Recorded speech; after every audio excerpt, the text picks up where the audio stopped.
Welcome to SS news. నేను మీ శిరీష.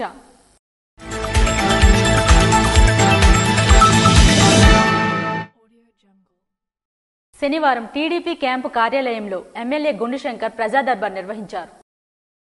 శ్రీకాకుళం నియోజకవర్గంలో ప్రజలు వారి సమస్యలను నేరుగా తమ దృష్టికి తేవాలని, సమస్య పరిష్కరించే విధంగా చర్యలు చేపడుతున్నామని శ్రీకాకుళం శాసనసభ్యులు గుండుశంకర్ అన్నారు. శనివారం టీడీపీ క్యాంపు కార్యాలయంలో ప్రజా దర్బార్ నిర్వహించారు. ఈ కార్యక్రమంలో శ్రీకాకుళం పట్టణంలోని ప్రజలు నేరుగా వచ్చి తమ సమస్యలను గుండుశంకర్ వద్ద విన్నవించుకున్నారు.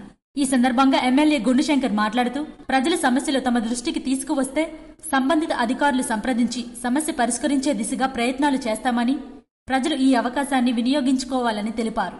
కూటమి ప్రభుత్వంలో ప్రజా సమస్యలకే పెద్దపీట వేస్తున్నామని, ఎవరికి ఏ సమస్య వచ్చినా నిరభ్యంతరంగా వారి సమస్యలను తెలపవచ్చని, తక్షణమే చర్యలకు ఆదేశాలు ఇచ్చే విధంగా చర్యలు తీసుకుంటామని, సమస్యల పరిష్కారం వెంటనే జరుగుతుందని తెలిపారు. సమస్యలు పరిష్కరించడంతో ప్రజలు సంతృప్తి వ్యక్తం చేశారు. ఈ ప్రజా దర్బార్కు అధిక సంఖ్యలో ప్రజలు వచ్చి సమస్యలపై వినతులు సమర్పించారు. రాష్ట్ర ప్రభుత్వం ఆప్కాస్ను రద్దు చేసి ఏజెన్సీలకు ఇచ్చే నిర్ణయం ఉపసంహరించుకోవాలని అవుట్సోర్సింగ్ ఫెడరేషన్ జిల్లా నాయకులు డిమాండ్ చేశారు. రాష్ట్ర ప్రభుత్వం ఆప్కాస్ను రద్దు చేసి ఏజెన్సీలకు ఇచ్చే నిర్ణయం ఉపసంహరించుకోవాలని కాంట్రాక్టర్ అండ్ అవుట్సోర్సింగ్ ఫెడరేషన్ జిల్లా నాయకులు ఆర్ చిన్నారావు, సిఐటియు జిల్లా ఉపాధ్యక్షులు బి మురళి, జిల్లా ప్రధాన కార్యదర్శి పి తేజేశ్వరరావు ప్రభుత్వాన్ని డిమాండ్ చేశారు. ఆప్కాస్ను కొనసాగించాలని, రాష్ట్ర ప్రభుత్వ శాఖలు, ప్రభుత్వ రంగ స్థానిక సంస్థలోని అవుట్సోర్సింగ్ మరియు యూనివర్సిటీలు, ప్రభుత్వ సొసైటీలు, విద్యుత్, నేషనల్ హెల్త్ మిషన్, సమగ్ర శిక్ష తదితర అన్ని ప్రభుత్వ పథకాలలో పనిచేస్తున్న ఉద్యోగులకు ఎన్టీఎస్ అమలు చేయాలని, ఇచ్చిన హామీ ప్రకారం అన్ని ప్రభుత్వ పథకాలు అమలు చేయాలని, రిటైర్మెంట్ వయస్సు 62 సంవత్సరాలకు పెంచాలని కోరుతూ రాష్ట్ర వ్యాప్తి పిలుపు మేరకు AP contract and outsourcing federation జిల్లా కమిటీ ఆధ్వర్యంలో శ్రీకాకుళం R&B బంగ్లా నుండి ఉద్యోగులు కలెక్టరేట్ వరకు ప్రదర్శన నిర్వహించి అనంతరం కలెక్టర్ ఆఫీస్ వద్ద ధర్నా నిర్వహించారు.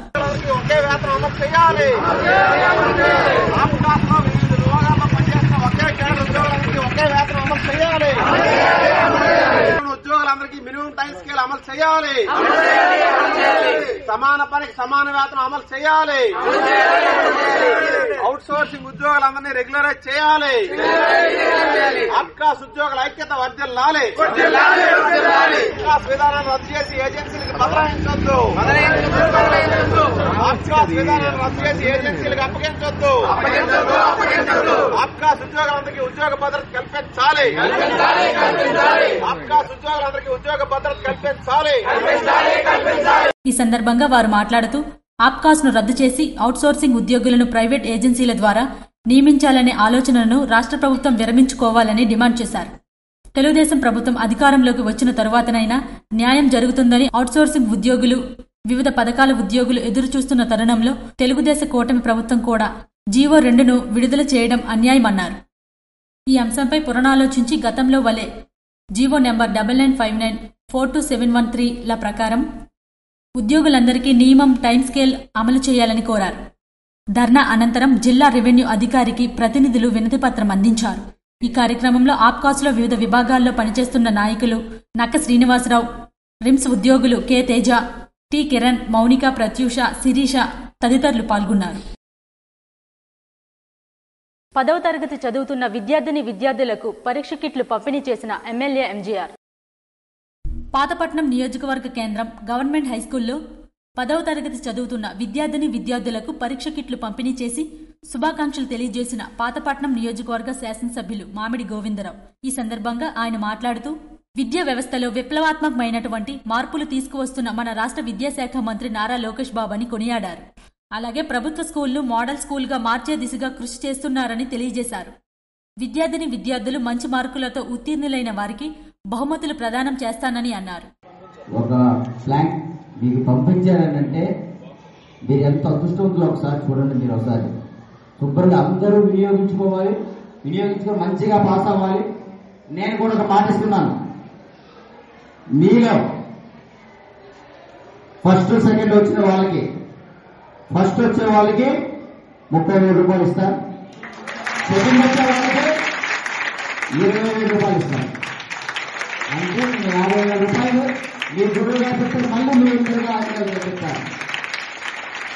యాక్చువల్గా ఆ రోజు మొన్న పేరుకి వచ్చుంటే మీతో వచ్చుంటే నేను పార్టిసిపేట్ చేస్తుంటే మీకు నేను ఆల్రెడీ ఏదో ఒక విధంగా సాయం చేయాలనుకున్నాను. కానీ నేను అసెంబ్లీలో ఉండిపోవడం, మీతో పంచుకోలేకపోవడం, మీరందరూ నా పిల్లలు, అమ్మాయిలు అబ్బాయిలు అందరూ నా పిల్లలు. నేను ఈ నియోజకవర్గ పెద్దగా మీ తల్లిదండ్రులు నన్ను గెలిపించారు.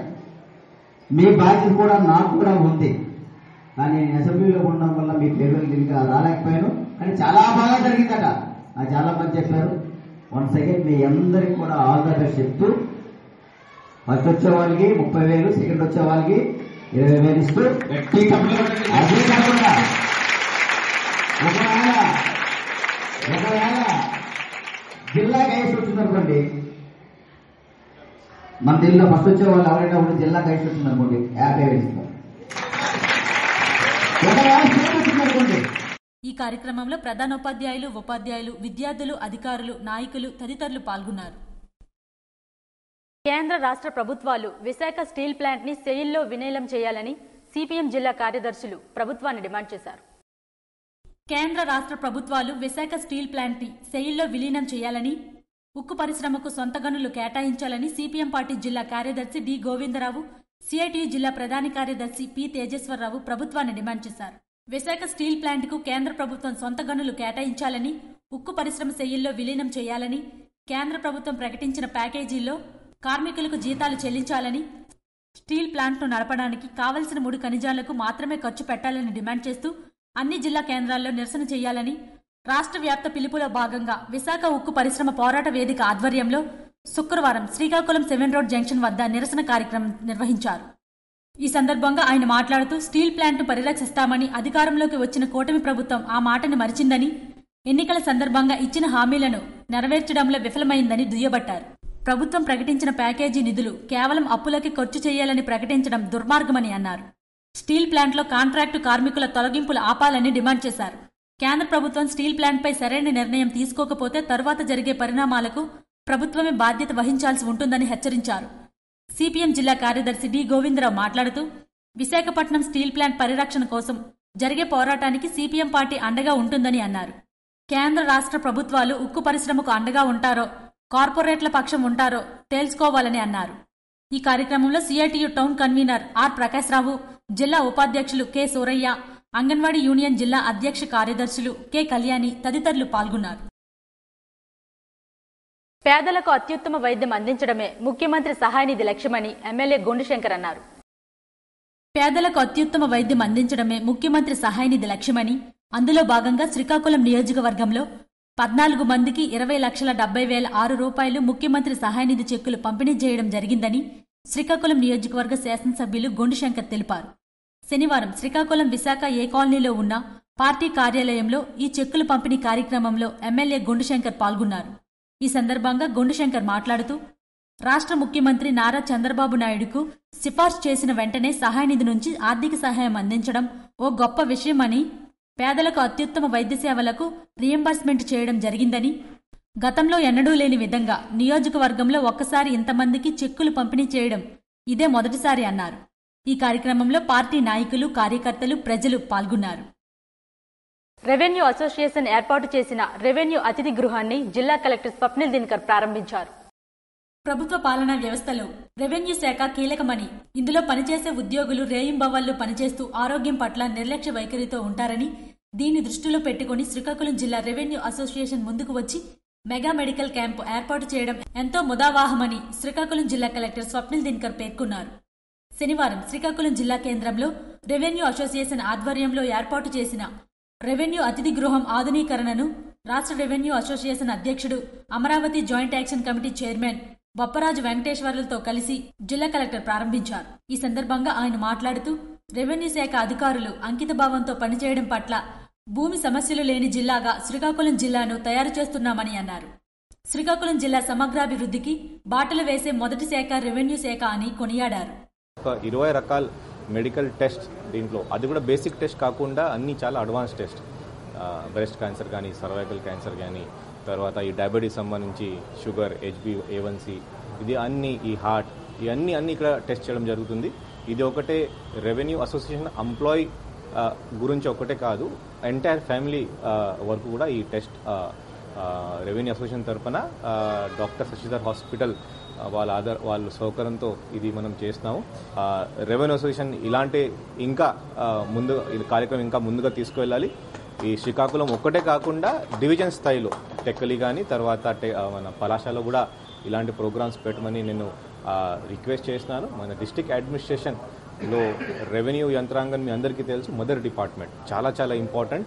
ఎటువంటి ఇష్యూస్ ఉంటే గవర్నమెంట్ నుంచి వస్తే ముందుగా రెవెన్యూ డిపార్ట్మెంట్ మీద పడుతుంది. ఒత్తిడి కూడా చాలా ఎక్కువ అవుతుంది. మీకు ల్యాండ్ ఇష్యూస్ ఇప్పుడు ఎలా అవుతున్నాయి, ఎలా బయట వస్తున్నాయి అది కూడా మీ అందరికీ తెలుసు. కాబట్టి ఇలాంటి క్యాంప్స్ పెట్టడం చాలా సంతోషం. నేను అసోసియేషన్ తరఫున అసోసియేషన్లో ఉన్న all the employees along with families దయచేసి ఒక 1 or 2 hours me busy schedule నుంచి మీరు బయట పెట్టేసి ఈ రోజు లేకపోతే రేపు ఖచ్చితంగా ఇక్కడికి వచ్చి మీ ఫ్యామిలీతో పాటు టెస్టింగ్ చేసుకొని ఇంకా దీంట్లో ఏదైనా ప్రాబ్లమ్స్ ఉంటే తర్వాత నెక్స్ట్ ఫాలోఅప్స్ కూడా మీరు ఖచ్చితంగా చేసుకోవాలి. అది నేను అందరికీ రిక్వెస్ట్ చేస్తున్నాను. ఈ కార్యక్రమంలో joint collector Farman Ahmad Khan, revenue association ప్రతినిధులు కె శ్రీరాములు, బీవీఎస్ఎన్ రాజు, పోదిలాబ్ శ్రీనివాసరావు, ప్రవళిక, కలెక్టరేట్ పరిపాలక అధికారి గొడ్ల సూర్యనారాయణ తదితరులు పాల్గొన్నారు. ఇవి ఈనాటి వార్తలు. మరిన్ని వార్తలతో మళ్ళీ కలుద్దాం. చూస్తూనే ఉండండి SS న్యూస్.